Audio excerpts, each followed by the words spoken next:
Hello প্রিয় শিক্ষার্থী, সবাইকে আন্তরিক অভিনন্দন ও শুভেচ্ছা। শুরু করছি অনলাইন ক্লাস। আজকের টপিক ফসলের পোকামাকড়। আজকের এই টপিকের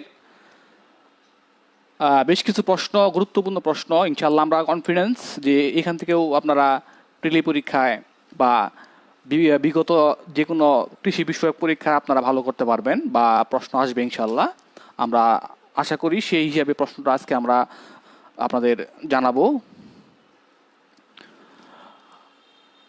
ইতিমধ্যে যারা জয়েন করেছেন সবাই কেমন আছেন ইনশাল্লাহ কমেন্ট করে জানাবেন। কমেন্ট করবেন কে কেমন আছেন, কে কোথা থেকে আমাকে শুনতে পাচ্ছেন। তার আগে বলে নিচ্ছি আমি ভালো আছি ইনশাল্লাহ, সুস্থ রাখছে আপনাদের দোয়ায়। আর আপনারা কেমন আছেন, আমাকে শুনতে পাচ্ছেন কিনা প্লিজ কমেন্ট করবেন। সবাইকে আবারও শুভেচ্ছা জানাচ্ছি। শান্ত দ্বারা ওয়ালাইকুম আসসালাম। আপনি কেমন আছেন জানাবেন ইনশাল্লাহ। সাকিব সুমন শুরু করেন স্যার। হ্যাঁ ইনশাল্লাহ অবশ্যই শুরু করবো, যেহেতু অনলাইনে আসছি আমরা। একটু ধৈর্য ধরেন যে আমরা সবাই একটু লাইনে আসুক, অন ইয়ার আসুক, কারণ একটু একটু ওয়েট করি। হ্যাঁ আলহামদুলিল্লাহ সাকিব সুমন ভাই ভালো আছি ইনশাল্লাহ, ভালো আছি। আপনি কেমন আছেন? আর একটু বলে নিচ্ছি, তার আগে বলে নিচ্ছি যে আমাদের অফলাইন ক্লাস যারা পুরাতন স্টুডেন্ট আছেন তাদেরকে ক্লাস শুরু হচ্ছে 25 তারিখ থেকে। আমাদের 25 আগস্ট থেকে আমাদের ক্লাস শুরু হচ্ছে যারা পুরাতন স্টুডেন্ট আছেন। আর যারা নতুন স্টুডেন্ট আছেন তাদের জন্য শুরু হচ্ছে 1 সেপ্টেম্বর থেকে। তো সবাইকে বলে রাখছি যে আমাদের ক্লাস ফার্মগেটের মেইন শাখায় হলি ক্রস কলেজের সামনে আমাদের কোচিং। ইনশাল্লাহ এখান থেকে আমাদের পূর্ণাঙ্গ ক্লাস শুরু হবে, মানে অফলাইন। আর যেহেতু পরীক্ষা আমরা শুনতে পাচ্ছি যে এই বছরই হয়ে যাবে, খুব একটা বেশি সময়ও নাই। আপনারা প্রস্তুতি কন্টিনিউ করেন, পাশাপাশি যারা কোচিং করতে চাচ্ছেন বা কোচিং আসতে চাচ্ছেন আপনারা 1 তারিখের মধ্যে ক্লাসে চলে আসবেন ইনশাল্লাহ। আমাদের 1 তারিখ থেকে আমাদের নতুন ব্যাচ শুরু হচ্ছে।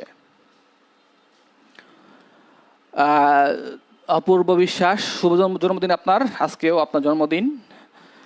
ভালো আছি ইনশাল্লাহ। শাকিল আহমেদ আলহামদুলিল্লাহ কমেন্ট করেছেন। আব্দুল্লাহ আল মামুন কুয়েত থেকে শুনছেন, কুয়েত থেকে। আচ্ছা ঠিক আছে, গুড, ধন্যবাদ। মিজানুর রহমান, হ্যাঁ আমি ভালো আছি ভাই, আপনি কেমন আছেন জানাবেন। আব্দুল আল মামুন, আচ্ছা কুষ্টিয়া থেকে। আচ্ছা ঠিক আছে, শুনতে পাচ্ছি এবার। অলরেডি 25 জন যারা শুনতে পাচ্ছেন আমাকে এখন। আমরা যে ক্লাসটা গুরুত্বপূর্ণ এই জন্যই বলছি যে আমরা ক্লাসের পর ক্লাসে শিখে ফেলবো। যারা ক্লাস করতেছেন আমরা যে যতগুলো নৈবৃত্তিক আজকে আপনাদের শিখাবো, নতুন নৈবৃত্তিক বা কিছু কমন পড়বে না, তো সবগুলো যদি আপনারা আজকে ক্লাসে শেষ করে ফেলেন তাহলে দেখবেন যে এই প্রশ্নগুলো আপনারা ভুলবেন না। এগুলো পরীক্ষার মধ্যে দেখবেন যে অটোমেটিক আপনারা পাইতেছেন। সুতরাং ক্লাসটা গুরুত্বপূর্ণ, মনোযোগ দিয়ে করবেন। এবং পাশাপাশি আমি একটা প্রশ্ন লিখব, অপশন দিব, আপনারা চেষ্টা করবেন যেন সেগুলো উত্তরগুলো আপনারা কমেন্ট করবেন।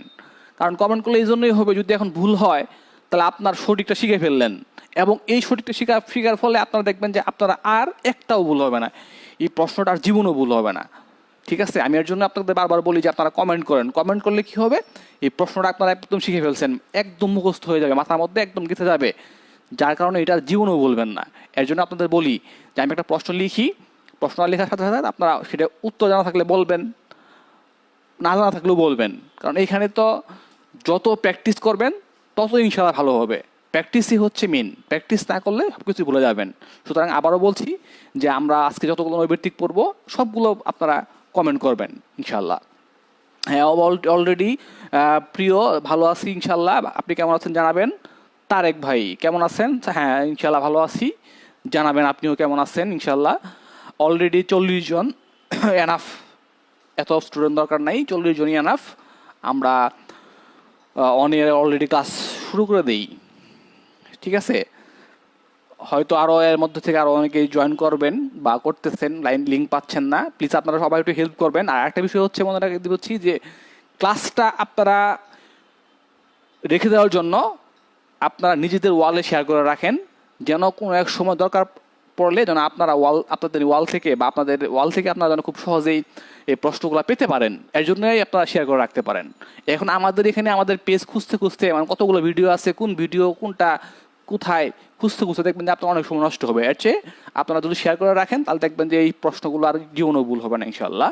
তো সবাইকেই আবারও শুভেচ্ছা জানিয়ে শুরু করছি আমাদের আজকের ক্লাস। এখন আমরা বোর্ডটা ক্লিয়ার দেখবো যে বোর্ডটা এখন ক্লিয়ার দেখা যাচ্ছে কিনা, কারণ বোর্ডটা হচ্ছে মেন, আমাকে মেন না, আমাকে না দেখলেও চলবে। বোর্ডটা ক্লিয়ার কিনা একটু কমেন্ট করবেন প্লিজ। হ্যাঁ, আব্দুল্লাহ আল মামুন ভালো আছি ইনশাল্লাহ। আর হচ্ছে সোহাগ ভাই নোয়াখালী থেকে দেখতেছি, যা গুড। এখন একটু খেয়াল করে দেখবেন যে প্রত্যেকেই বোর্ডটা ক্লিয়ার কিনা, কারণ আমি ক্লাসে চলে গেলে তখন আপনার এই ক্যামেরা দেখার সুযোগ থাকবে না। দিনাজপুর থেকে শাকিল আহমেদ, খুলনা থেকে আব্দুল আল মামুন।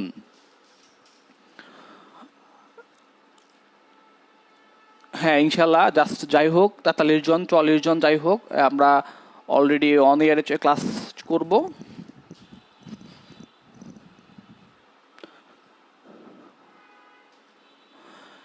রতন সাহা ধন্যবাদ আপনাকে, মমিনুল লক্ষ্মীপুর থেকে ধন্যবাদ, দিয়া হাসান আপনাকেও ধন্যবাদ, শাকিল আহমেদ দিনাজপুর থেকে শুনছেন, তারপর নোয়াখালী থেকে হচ্ছে সোহাগ ভাই।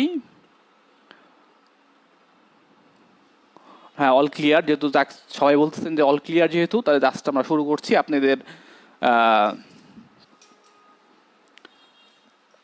একটু সবাই একটু খেয়াল করবেন আমাদের ক্লাসের যে বিষয়গুলো বা ক্লাসটা একটু মনোযোগ সহকারে দেখবেন। আজকের যে টপিকগুলো আমরা কথা বলবো সেটা হচ্ছে যে ফসলের পোকামাকড়। এখন ফসলের পোকামাকড় বলতে সবগুলো তো টপিক আর একদিনে ক্লাস করা যাবে না, এর জন্য আজকে শুধুমাত্র আমি ডাল জাতীয় ফসল, তারপর হচ্ছে তৈল জাতীয় ফসল, পাশাপাশি হচ্ছে আপনার ফলের ফসল, মানে এই ফসলগুলোর মাঝখান থেকে ডাল, তৈল, তারপর হচ্ছে আপনার ফল, এই তিনটা ফসলের যে গুরুত্বপূর্ণ রোগগুলো আছে, এই গুরুত্বপূর্ণ রোগগুলো টপিকগুলো আমরা আজকে পরীক্ষার মাধ্যমে নৈর্ব্যক্তিক দেখব। পাশাপাশি হচ্ছে কি যে এখান থেকে এই দুইটা অধ্যায় থেকে যেগুলো গুরুত্বপূর্ণ, অতি গুরুত্বপূর্ণ, যেগুলো পরীক্ষায় আসবে বা আসার সম্ভাবনা আছে বা অনেকবার আসছে বা এই টাইপ প্রশ্নগুলো আজকে আমরা সলভ করে ফেলবো। এই সলভগুলো দেখা যাচ্ছে কি আপনাদের অনেক কাজে লাগবে, যেমন পরীক্ষার মধ্যে মাস্ট বি আসবেই পাবেন, ঠিক আছে? সুতরাং আপনারা ধৈর্য হারা না হয়ে মনোযোগ সহকারে ক্লাসগুলো করুন এবং সঠিক উত্তরগুলো আপনারা কমেন্ট করবেন। যদি সঠিক উত্তর না হয় সেক্ষেত্রে আমরা কমেন্ট করে আপনাদের উত্তর বলে দিব যে এটা সঠিক উত্তর, ঠিক আছে? ক্লিয়ার?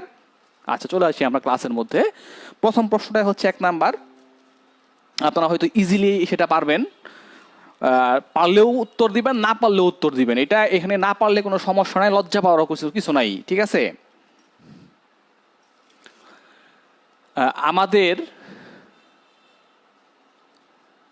দেশে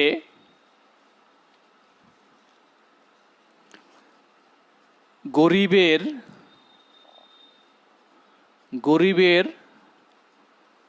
মাংস বলা হয় কোন ফসলকে? এখানে প্রশ্নটাকে খুব মনোযোগ সহকারে দেখবেন। আমাদের দেশে গরিবের মাংস বলা হয় কোন ফসলকে? অপশনটাকে সুন্দর করে দেখবেন, ঠিক আছে? অপশন দেখার পর আপনারা কমেন্ট করবেন উত্তর কোনটা হতে পারে। তৈল, খ নাম্বার হচ্ছে ডাল, গ নাম্বার হচ্ছে নেশা, মানে তেল জাতীয় ফসল, ডাল জাতীয় ফসল, তারপর হচ্ছে নেশা জাতীয় ফসল,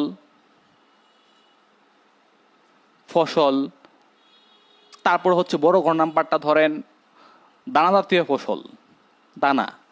এখন আপনারা দেখেন যে এটার সঠিক উত্তরটা কি হতে পারে, আপনারা একটু কমেন্ট করবেন প্লিজ, ঠিক আছে? আমরা একটু স্লোলি ক্লাস নেই, বা স্লোলি সময় শেষ করি, কিন্তু আপনারা যদি সঠিক উত্তর দিতে পারেন তাহলে সেক্ষেত্রে আমরা আস্তে আস্তে ক্লাসগুলো নিব, ঠিক আছে? হ্যাঁ, আপনারা যারা অন এয়ারে আছেন প্রত্যেকেই কমেন্ট করবেন, কারণ একটা বিষয় হচ্ছে যদি প্রশ্নটা আপনারা একবার মানে মাথার মধ্যে গেঁথে নিতে পারেন, ঠিক আছে, সেই ক্ষেত্রে এই প্রশ্নটার জীবনও ভুল হবে না, বারবার আপনাকে পড়তেও হবে না। আমি এর জন্য আপনাদের বলি যে কমেন্ট করেন, কমেন্ট করলে আপনাদের এই মানে ব্রেনটা একটু ক্লিয়ার হবে। পারেন তবুও কমেন্ট করবেন, না পারলেও কমেন্ট করবেন, আমরা সঠিক উত্তরটা অবশ্যই আপনাদের জানিয়ে দিব, ঠিক আছে?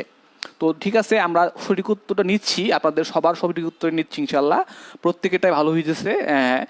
ডাল জাতীয় ফসল আমাদের প্রশ্নের অপশনে দেওয়া আছে, ডাল জাতীয় ফসল, গুড, জাস্ট সবাই পাইছেন, সবাইকে ধন্যবাদ। এবার দেখেন 2 নাম্বার প্রশ্নটা দেখেন।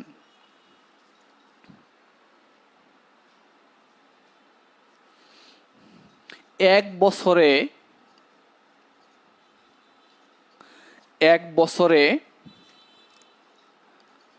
45 বার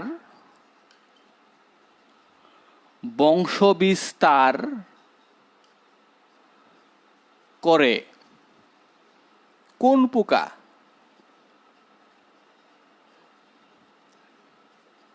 খুব গুরুত্বপূর্ণ প্রশ্ন। এই পোকাটাই সবচেয়ে আপনার বেশি বংশ বিস্তার করে 1 বছরের মধ্যে। অন্যান্য পোকা আছে সেগুলো হচ্ছে কম, ঠিক আছে? অপশনটা দেখে নেন, ক নাম্বার, সেটা হচ্ছে জাপ পোকা, খ সফলাই, গ নাম্বারটা হচ্ছে পটবোরার,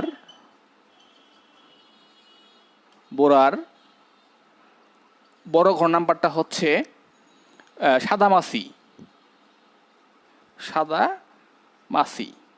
এখন এটার সঠিক উত্তর কোনটা হবে আপনারা কমেন্ট করবেন প্লিজ। আমি উত্তরটা দেখছি আপনাদের। হ্যাঁ, প্লিজ প্রত্যেকেই কমেন্ট করবেন, কারণ কমেন্টটা হচ্ছে আপনাদের পড়াটা ক্লিয়ার। আমি চাচ্ছি যে ক্লাসের মধ্যেই, আজকে ক্লাসের মধ্যেই যতগুলো নৈর্ভিত্তিক শেখানো হবে সবগুলো যেন আপনাদের ক্লিয়ার হয়ে যায়, এর জন্য আপনাদের বলছি বারবার কমেন্ট করার জন্য। এখানে আমার লাভ নাই, ক্ষতিও নাই, ঠিক আছে? জাস্ট বলতে গেলে আপনাদের সুবিধার জন্য আমরা ক্লাসগুলো নিতেছি, ঠিক আছে? তো যাই হোক, আপনারা প্লিজ কমেন্ট করবেন, ক খ। মিজানুর ভাই ক খ বলবেন না, আপনারা জাস্ট লিখে ফেলেন, কতক্ষণ আর সময় নষ্ট হবে, ওয়েস্ট হবে। হ্যাঁ, জাপ্পু কাজ, গুড। আপনাদের উত্তরটা আমরা নিচ্ছি, 1 নাম্বার হবে, 1 নাম্বার 2 নাম্বার না, সঠিক উত্তর আপনার সঠিক উত্তরটা লিখে ফেলবেন। জাপ্পুকা লিখতে কতক্ষণ সময় লাগবে আর, ঠিক আছে? জাপ্পুকা উত্তর সঠিক। আপনারা তো ভালো পারেন, আমি তো ভাবছিলাম যে আপনারা পারবেন না, জাস্ট ওয়াসাম, আপনাদের আসলে পড়াশোনা করেন বোঝা গেল। এখন দেখেন যে 3 নাম্বার প্রশ্নটা দেখেন, শুটি মোল্ড কি? খুব সুন্দর একটা প্রশ্ন। 1 ভাইরাস, খ 2 হচ্ছে ব্যাকটেরিয়া,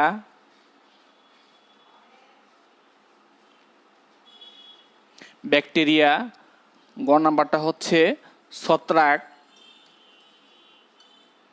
বড় ঘ নাম্বারটা হচ্ছে ইস্ট। প্লিজ কমেন্ট করবেন 3 নাম্বার উত্তরটা কি হতে পারে। আগে প্রশ্নটা খুব খেয়াল করে শুনুন। শুটি মোল্ড কি? এটা কি ভাইরাস, ব্যাকটেরিয়া, ছত্রাক না ইস্ট? আমি কমেন্ট দেখতে চাচ্ছি আপনাদের।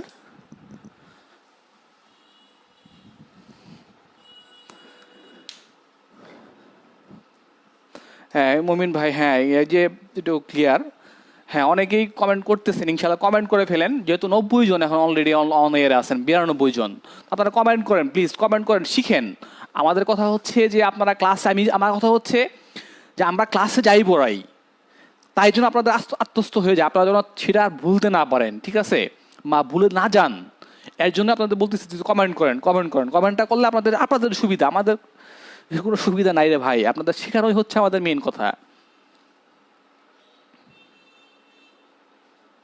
হ্যাঁ, প্রশ্নটা অন্যভাবে আসতে পারে বা অন্য টাইপ হইতে পারে। আমি প্রশ্নটা জাস্ট এই যে শুটি মোল্ড কি, ভাইরাস, ব্যাকটেরিয়া, ছত্রাক না ইস্ট, এটা যদি আপনারা শিখে ফেলতে পারেন তাহলে আপনারা যে কোনো বিষয় উত্তর দিতে পারবেন। তবে আমি এটার সঠিক উত্তরটা নিচ্ছি, আপনাদের শুধুমাত্র ছত্রাক শুটি মোল্ড হচ্ছে ছত্রাক, ঠিক আছে, এটার উত্তর ছত্রাক। আপনারা এইটা ক্লিয়ার করে নেন। আর আরেকটা আমি আবার বলে দিচ্ছি যে আপনারা অনেকেই কমেন্ট করতেছেন ভাইরাস, ব্যাকটেরিয়া, ইস্ট, হয় নাই, লজ্জা পাইতেছেন। নো, লজ্জা পাওয়ার কিছু নাই, আমার কাছে নাই, ঠিক আছে, তাহলে আপনাদের কাছে কেন থাকবে? ভুল তো হবেই, ভুল না হইলে আমরা শিখবো কিভাবে? এর জন্যই বলি যে কমেন্ট করেন। যেমন দেখেন আজকে কমেন্ট করলেন শুটি মূল কি, যদি ব্যাকটেরিয়া লিখে থাকেন তাহলে আপনার ভুল আপনি শিখতে পারলেন যে আপনার ছত্রাক, সেটা ক্লিয়ার হয়ে গেল, ঠিক আছে। এটা হচ্ছে মেন, আমি এর জন্যই বলি যে কমেন্ট করেন। 4 নাম্বার দেখেন,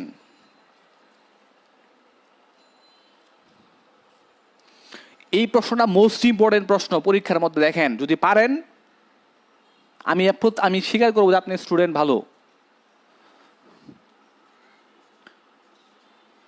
জাপ পোকা দমনে,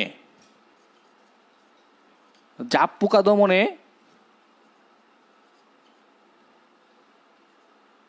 কীটনাশক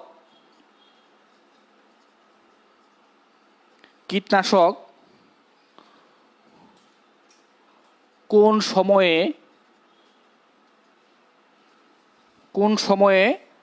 স্প্রে করা বাঞ্ছনীয়, মানে কোন সময়ে কীটনাশকটা প্রয়োগ করা উচিত। 1 ক নাম্বার হচ্ছে সকালে, খ নাম্বার হচ্ছে দুপুরে,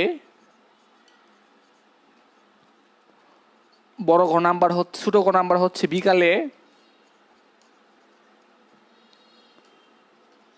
বড় ঘ নাম্বার হচ্ছে রাত্রে। খুব খেয়াল করে উত্তর দেন, এটা কিন্তু চিন্তা ভাবনা করে উত্তর দিয়েন, ঠিক আছে, হুট হাট উত্তর দিয়েন না।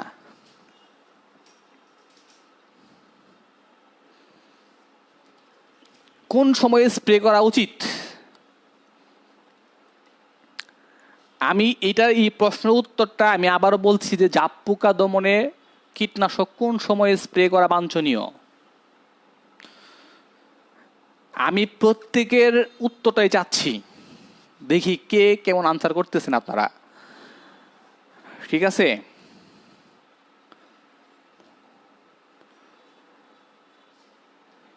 ইনশাল্লাহ দেখি আপনাদের উত্তর।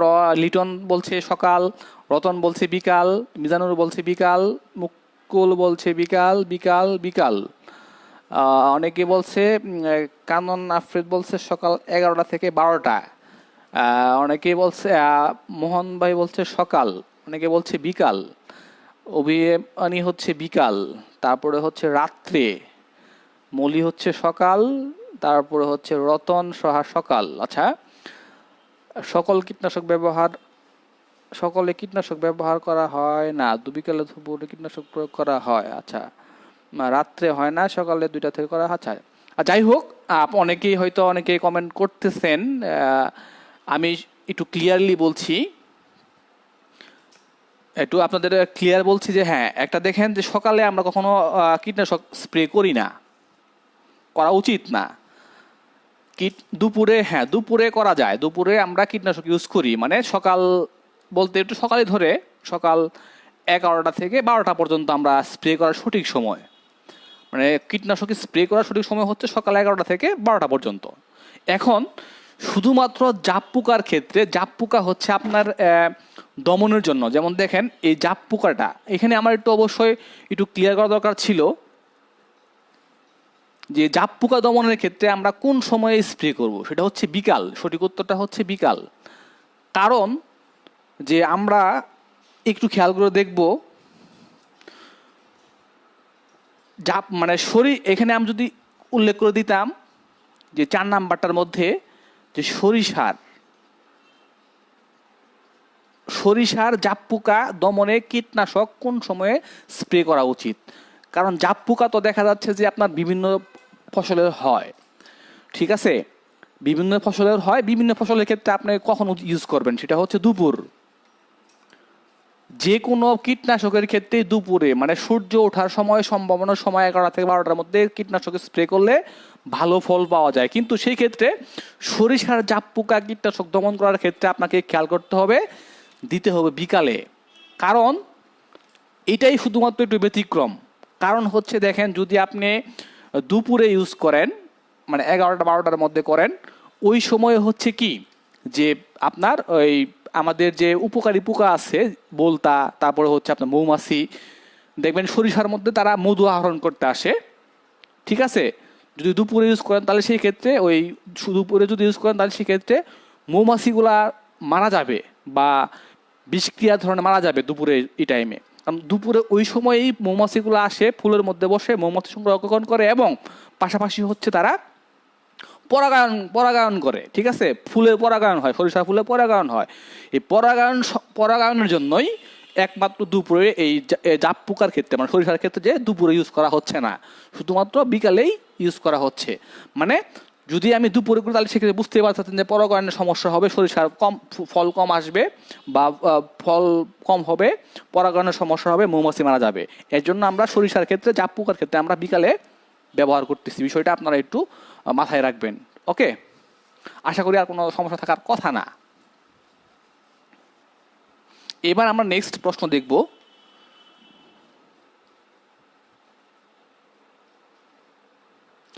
এটা আপনাদের বুট বইয়ের মধ্যে আছে, আপনাদের বইয়ের মধ্যে আছে, আপনারা ইনশাল্লাহ এটা আশা করতেছি যে পারবেন।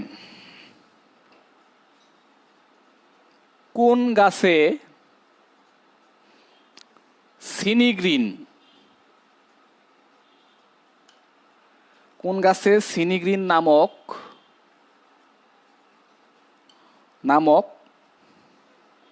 এক প্রকার রাসায়নিক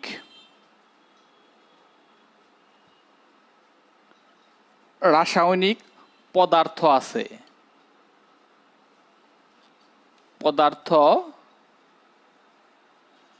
আছে যা পোকাকে আকৃষ্ট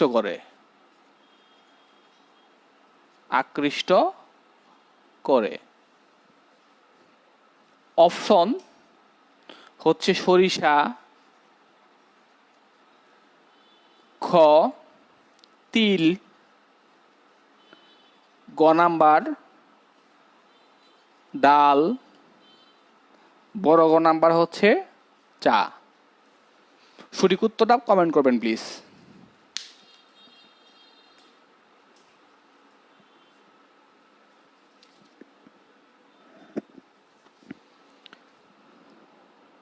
লেখাটা ভালো করে দেখা যাচ্ছে না। আচ্ছা, লেখাটা যদি ভালো করে দেখা না যায়, একটু আপনার হয়তো নেটের সমস্যা থাকতে পারে, আর আমার লেখাটা একটু ছোট। ঠিক আছে, প্লিজ কমেন্ট করেন এটার সঠিক উত্তরটা আপনারা কমেন্ট করে ফেলেন যারা দেখতে পাচ্ছেন। তো আমি তো লেখার সময় বলে দিচ্ছি, আপনারা তা একটু খেয়াল করেন।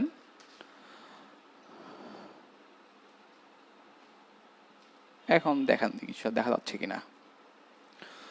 হ্যাঁ, সঠিক উত্তরটা, কোন গাছে সিনিগ্রিন নামক এক প্রকার রাসায়নিক পদার্থ আছে যা পোকাকে আকৃষ্ট করে। সঠিক উত্তরটা হচ্ছে এটার সরিষা। গুড, আপনাদের ধন্যবাদ, সবাই সঠিক উত্তর দিতে পারছেন।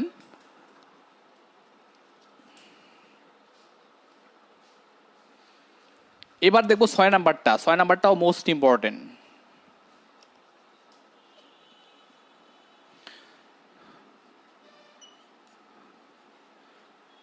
ডিম থেকে কীড়া বের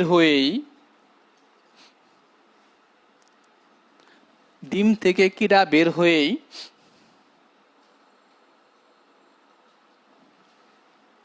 পাতা খেতে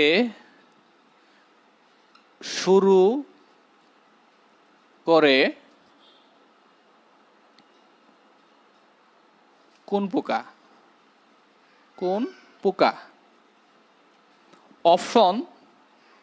অপশন হচ্ছে জাপ পোকা, খ নাম্বার হচ্ছে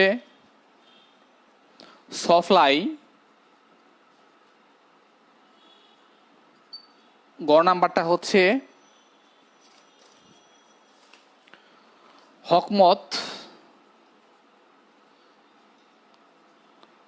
বড় গ নাম্বারটা হচ্ছে পট বোরার। পট বোরার। সঠিক উত্তরটা কমেন্ট করবেন।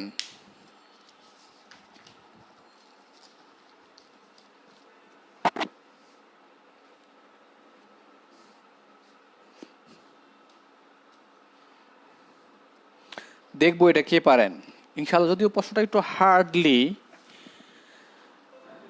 আপনাদের প্রবলেম হতে পারে। না, উত্তরটা আমরা নিচ্ছি না, আপনাদের উত্তরটা আমরা নিচ্ছি না। ডিম থেকে কিরা বের হয়েই পাতা খেতে শুরু করে কোন পোকা? সেটা হচ্ছে সফলাই। এটা সঠিক উত্তরটা হচ্ছে সফলাই। যেহেতু হার্ড আমি সেক্ষেত্রে উত্তরটা বলে দিলাম, সফলাই।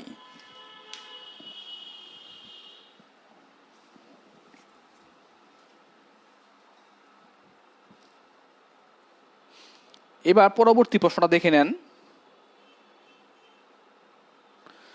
এটাও মোস্ট ইম্পর্টেন্ট প্রশ্ন। প্রশ্নগুলো আসলে মানে খুব কষ্ট করেই বার করা হয়েছে, মানে অনেক খাটাখাটনি করতে হয়েছে। ডাল ফসলের পটবুরার যদি ভুট্টা ফসলে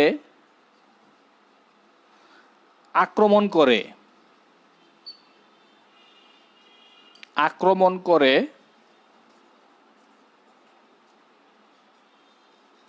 তখন তাকে কি বলে? ক নাম্বার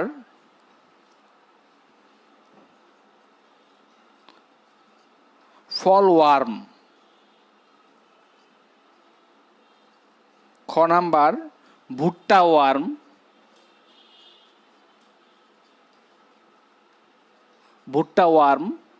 গ নাম্বারটা হচ্ছে বোলওয়ার্ম,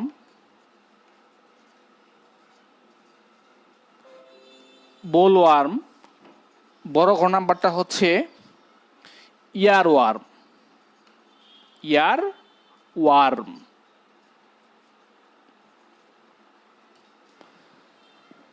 দেখেন ক্রিটিক্যালি প্রশ্ন, যদিও একটু ক্রিয়েটিভ প্রশ্ন, এটা আপনাদের জানতে পারলে বলেন যে কি হতে পারে সেটা আপনারা কমেন্ট করতে পারেন। আমি আপনাদের প্রশ্নটা আবারও সুবিধার্থে বলছি। ডাল ফসলের পটবুরার যদি ভুট্টা ফসলে আক্রমণ করে তখন তাকে কি বলা হয়? ফল ওয়ার্ম, ভুট্টা ওয়ার্ম, বোলওয়ার্ম আর হচ্ছে ইয়ারওয়ার্ম।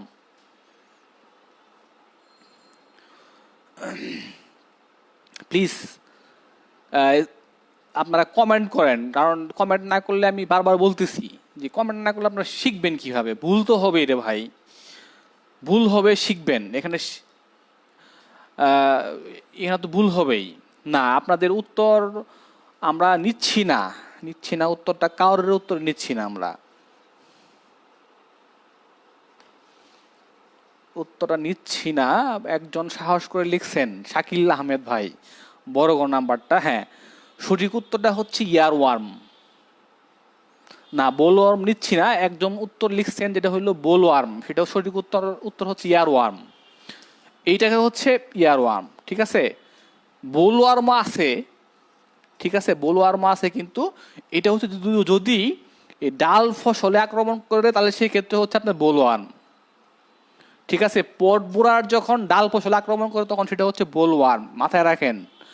আর ডাল জাতীয় ফসলের পটবুরা যদি ভুট্টাতে আক্রমণ করে তাহলে সেই ক্ষেত্রে হচ্ছে ইয়ারওয়ার্ম, ঠিক আছে। আপনাদের বইয়ের মধ্যে আছে, যেটা একটু খেয়াল করেন যে ডাল ফসলে যদি এই পটবুরা আক্রমণ করে সেই ক্ষেত্রে হচ্ছে বোলওয়ার্ম। আবারও বলছি, এই ডাল ফসলের পটবুরার যদি ভুট্টাতে আক্রমণ করে সেই ক্ষেত্রে হচ্ছে ইয়ারওয়ার্ম।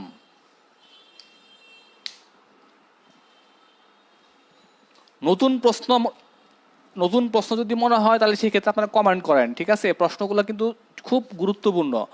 এখানে হচ্ছে পিএইচসি কিন্তু শুধুমাত্র আপনাদের যে মেন বইয়ের নৈর্ব্যক্তিকগুলো আছে সেইগুলো থেকে কিন্তু প্রশ্ন করবে না, ওরা কিন্তু এত সহজ না, ঠিক আছে, ওরা একটু প্যাসেন্টের লোক, ওরা যদি পৃষ্ঠা উল্টায় মনে করে রিডিং থেকে প্রশ্ন করে, সেই ক্ষেত্রে কিন্তু আপনাদের কুল কিনারা থাকবো না।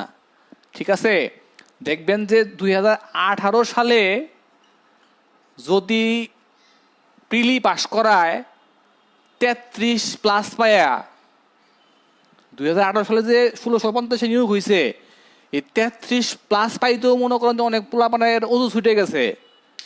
ঠিক আছে, 100-র মধ্যে 33+ পাইতে ওজু ছুটে গেছে। যদিও প্রশ্নটা একটু ব্যতিক্রম ছিল, সেটা আমি বলতেছি না। আর সেক্ষেত্রে আমি আবারও বলতেছি যে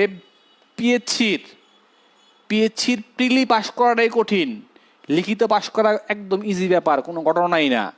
সুতরাং আপনারা প্রস্তুতি ভালো করে নেন। ওই 33+ যদি হয়ে যায় তাহলে কিন্তু কাজ হবে না, আপনাকে সবসময়ই 50+ পাইতে হবো। 50+ পাইলে প্রিলিতে টিকবেন, 50 না পাইলে মনে করেন প্রিলিতে টিকার কোনো সম্ভাবনাই নাই। 9 নাম্বার প্রশ্ন দেখেন, পুরুষ ও স্ত্রী প্রকার, আবার একটু বলছি, যারা নতুন পাশ করে বেরোইছেন, মানে নিয়োগ পান নাই, অনেরে আছেন বা আমার লাইভ শুনতে পাচ্ছেন, তাদেরকে বলতেছি যে আপনারা পড়াশোনা শুরু করে দেন। কবে নিয়োগ হবো এই চিন্তা করে বসে থাকেন না, কারণ পরবর্তী আপনাদের সময় আরো প্রস্তুতি বেশি হার্ড হবে। পুরুষ ও স্ত্রী প্রকার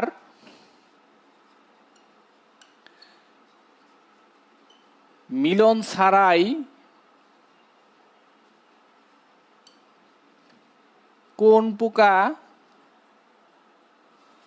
বাচ্চা দিতে পারে? বাচ্চা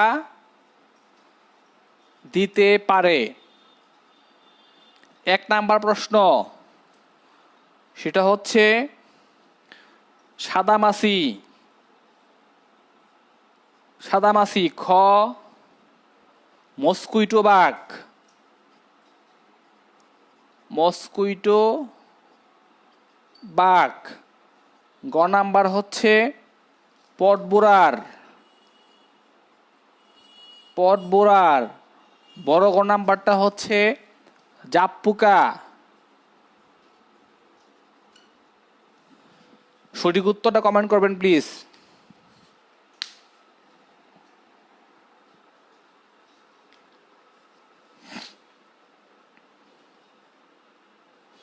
জাপ পোকা।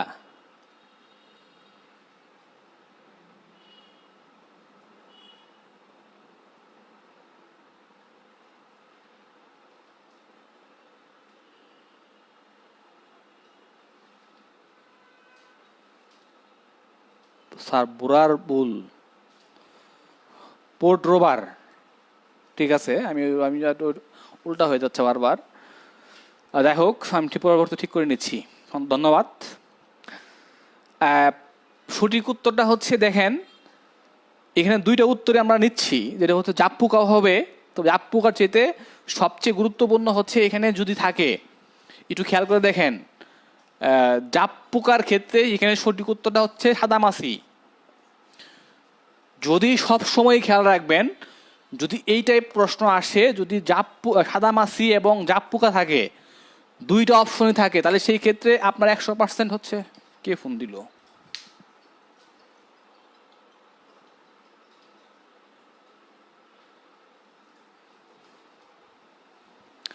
তাহলে পুরুষ এবং স্ত্রী পোকার মিলন ছাড়াই কোন পোকা বাচ্চা দিতে পারে? সেটা হচ্ছে সাদামাছি। আমি আবার একটু বলছি, এটা ফোন আসছিল। যাই হোক, জাপ পোকার ক্ষেত্রে আপনার যদি 2টা অপশন থাকে, তাহলে সেই ক্ষেত্রে আপনারা 100% সাদামাছি দিয়ে আসবেন।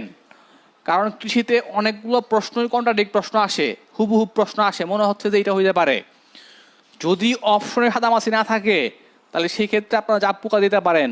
ঠিক আছে, কিন্তু কখনোই ভুল করবেন না যে সাদামাছি, কারণ সাদামাছি হচ্ছে একমাত্র মিলন ছাড়াই পোকা দিতে পারে, বাচ্চা দিতে পারে।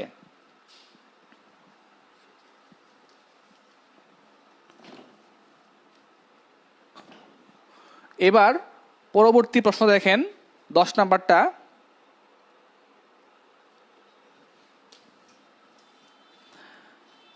10 নাম্বার প্রশ্ন, ডাইব্যাক ডাইব্যাক রোগের লক্ষণ প্রকাশ পায়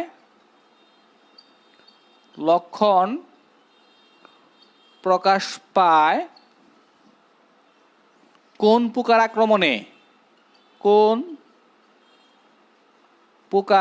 আক্রমণে? আমি আশা করতেছি সবাই পাবেন। আক্রমণে। ক নাম্বার, এটা হচ্ছে মস্কুইটো বাগ।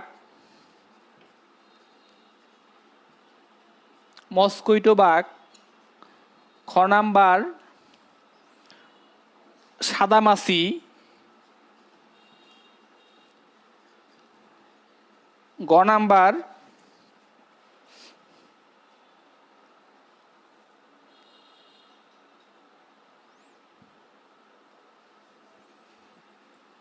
পড্রোবার।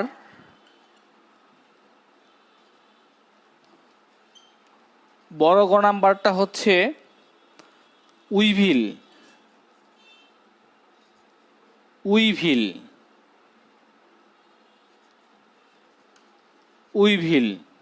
ঠিক আছে, এটা ছোট ভ হবে।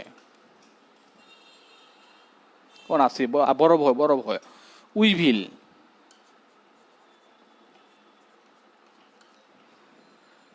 এটা আপনাদের হোমওয়ার্ক থাকুক। সবগুলা প্রশ্নের উত্তর দেওয়া ঠিক না। আপনারা দেখি উত্তর দেন, আমি উত্তর দেখবো না। এটার উত্তরটা আপনাদের কাছে থাকলো। এই প্রশ্নের উত্তরটা আপনাদের কাছে আমি প্রশ্ন আকারে লিখে দিই।